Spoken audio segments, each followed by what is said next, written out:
So the news broke not too long ago that Sega's Super Game project, which was supposed to be, I guess, unveiled sometime either later this year or next year, it was canceled because they have dealt with so many financial losses to a point where they can't run it anymore because the Super Game project was supposed to be a big budget type of deal, and it's been reported that Sega lost at least $31 million in the past couple of years, which is absolutely crazy considering like how successful some of their games have been, like the Sonic X Shadow Generations game, um, Persona 3 Reload. You also have the Shinobi Art of Vengeance game.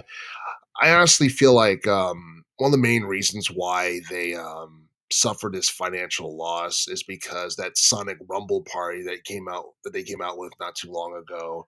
It was a live service based game and it flopped, and obviously it hurt them a lot. So, yeah, and it's one of those things where Sega also listed impairment losses from IPs like Angry Birds, which hasn't been relevant since like 2013, at least to my knowledge.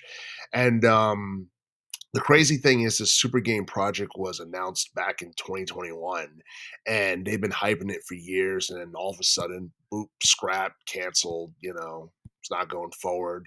But at the same time, they still plan on reviving older IPs that people have wanted to see for quite some time. I'm talking about Crazy Taxi, Golden Axe, Jet Set Radio, Streets of Rage. We're still going to get I guess, reboots for those sometime in the future.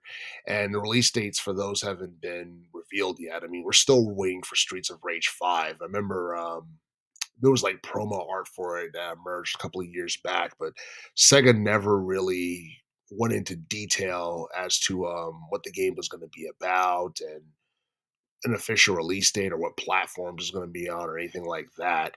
And and I don't know. I'm not quite sure how some of these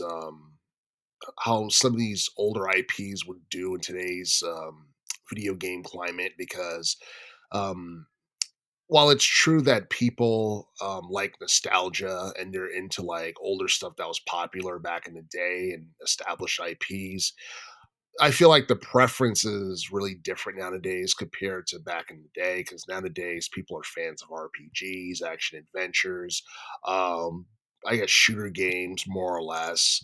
Um, it's just like the landscape of gaming has changed completely. But at the same time, it seems like things are even more competitive now than they've ever been because you have a lot of like indie video game developers putting their games out on Steam, and and obviously Sony is still dominating the console wars, but people say like the console wars don't exist anymore. But obviously, I mean, Nintendo and Sony are still like indirectly competing with each other. Even Microsoft to some extent, even though they're trying to, I guess, like smooth things over with both Nintendo and I guess PlayStation. But yeah, yeah, the whole Super Game project thing, I was interested in learning more about it. I mean, I would have been more interested if Sega had announced they were going back into the console wars and they were going to come out with a Dreamcast too.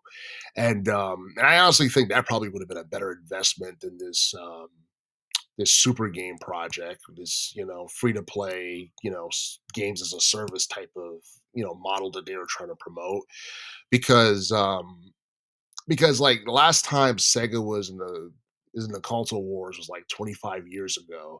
And I think that was like what 2001. That's when Dreamcast was discontinued from retailers around the world and they became a third party entity and they started having their games on like Nintendo and like PlayStation and stuff like that.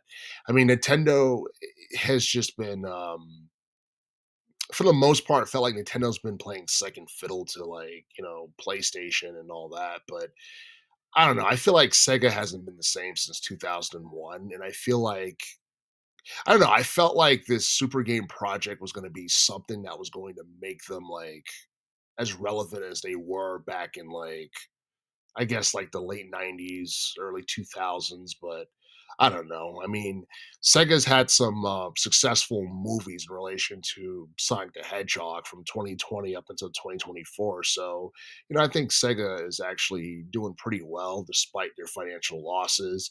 The Yakuza series is still popular, and people are still waiting for the Persona 4 revival game for next year, and they're still waiting for um, Atlas to announce Persona 6 because I think that's probably the RPG that everybody's waiting to see right now. But as it currently stands, yeah, I guess Sega's not going to be launching that super game project after all, but it's going to be interesting to see what they have in store for us with these reboots in the future.